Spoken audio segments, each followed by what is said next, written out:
Et que pouvez-vous nous dire maintenant des glandes surrénales? Alors, les surrénales sont des glandes qui se situent au-dessus des reins, qui procurent quelques hormones, notamment l'adrénaline pour la médulo-surrénale, les corticoïdes pour la cortico-surrénale. Les glandes surrénales, selon Gautier, donnent des capacités plutôt pratiques et concrètes. Ce sont des gens qui ne sont pas forcément très doués sur le plan purement intellectuel. Ils peuvent être, bien sûr, selon les autres partages glandulaires, mais le surrénalien pur est quelqu'un de concret, terre à terre. Par contre, qui a une grande mémoire de Capharnaüm, une mémoire terrible. Ils ont cette capacité d'emmagasiner. Ils sont agressifs. Voilà. Ils ont un caractère agressif plutôt. Ils peuvent être passifs, par contre.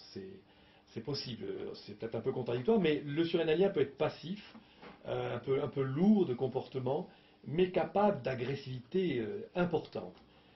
C'est une glande de combativité, la surrénale. Ce sont des gens qui physiquement sont moyens de taille, qui sont avec un visage possédant de grandes mâchoires, une mâchoire très carrée, très forte, un front assez bas. C'est plutôt un peu le fordéal, le surrénalien. Le vrai type surrénalien, c'est le fordéal, si vous voulez, comme on le représentait autrefois. Des gens costauds physiquement, très musclés, avec un tonus qui leur fait priser les activités de force. C'est-à-dire, ce sont des terrassiers, ce sont des pratiques, des concrets. Quant à la génitale, c'est la glande extraordinaire de notre équilibre glandulaire. Gautier a montré que la glande génitale est la glande de l'équilibre.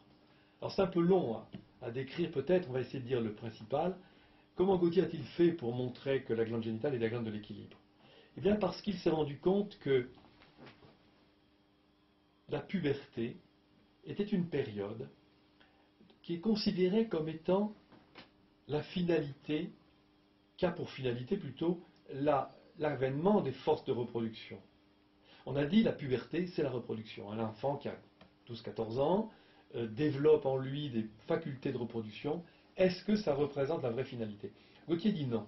La finalité, c'est-à-dire le véritable but de la puberté n'est pas la sexualité reproductrice, c'est plutôt l'équilibre glandulaire. Comment l'a-t-il déterminé? Eh bien, il s'est rendu compte qu'il existait une première puberté à l'âge de 8 jours. À 8 jours, un enfant développe une certaine génitalité qui n'a rien de sexuel. Il y a une stimulation de tout l'axe génital, les testicules, ainsi que l'organe féminin, la poitrine se développe même. Il y a une tuméfaction, on met même des pansements. Il y a véritablement une activation, une tuméfaction de tout l'axe génital. Personne ne connaît l'origine et la finalité non plus de cette période, ce mécanisme.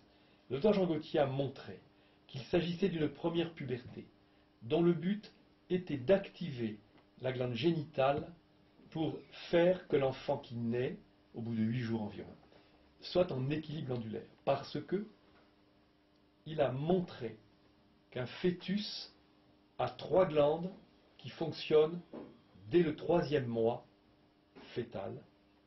Les 3 glandes, hypophyse, thyroïde et surrénale, fonctionnent totalement dans le fœtus au 3e mois.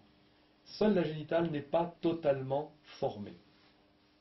Et quand il naît, cet enfant, au bout de 8 jours, c'est ainsi, c'est le 8e jour, et ça dure 3 semaines.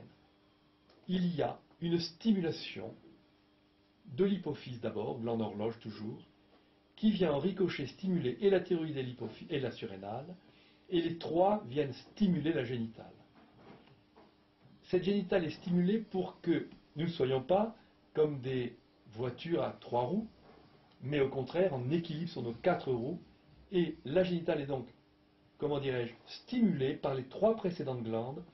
Ainsi, cette génitale devient le but même de la stimulation hypophyso-thyroïdo-surrénale pour que cette génitale arrive au niveau des 3 autres. Et Gautier montre que cette génitale endocrine, qu'on appelle chez l'homme interstitielle, parce qu'elle est située dans les interstices des canaux séminifères chez l'homme, chez l'enfant mâle, cette glande génitale va pouvoir dorénavant, étant stimulée par ces 3 précédentes endocrines, réguler en rétroaction ces mêmes endocrines qui ont commencé par la stimuler. Ainsi, acquiert-elle ce pouvoir de régulation rétroactive sur chacune des endocrines.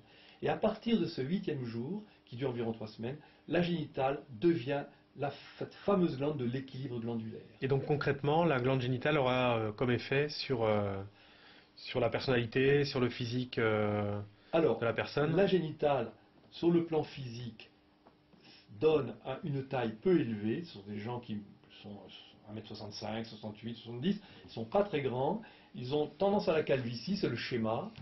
Une tête ronde, généralement, avec de grands yeux, ronde ou rectangulaire d'ailleurs, pas carré, mais ronde ou rectangulaire, de grands yeux, un nez droit, avec des ailes du nez, tout cela harmonieux, une bouche bien dessinée, et les génitaux, donc on peut les apercevoir facilement, ils ne sont pas grands parce que la génitale, l'hormone génitale, arrête la croissance des cartilages de conjugaison. Voilà pourquoi ils ne sont pas très grands. Et sur le plan intellectuel, ce sont des gens très doués en général, bien que pas forcément brillants à l'école, c'est après qu'ils se révèlent, ils sont doués pour la synthèse essentiellement. Ce sont des êtres volontaires, affectifs. Ils sont capables donc de grande volonté, et donc ils sont affectueux surtout. Et ils ont un sens de l'esthétique, ils sont artistes dans l'âme, ils ont le goût et le sens de la beauté, de l'harmonie. Ce sont des sujets très attachants, et ce sont des êtres fort équilibrés, et bons avec les autres, ils ont un altruisme développé. Et ce qui est curieux, ce qu'on peut ajouter aussi, c'est que, par antithèse, chez le malade mental, la génitale, dit le docteur Gauthier, est une glande qui a souffert et qui tend vers une atténuation assez grave, ce qui empêche ces sujets de garder leur équilibre glandulaire.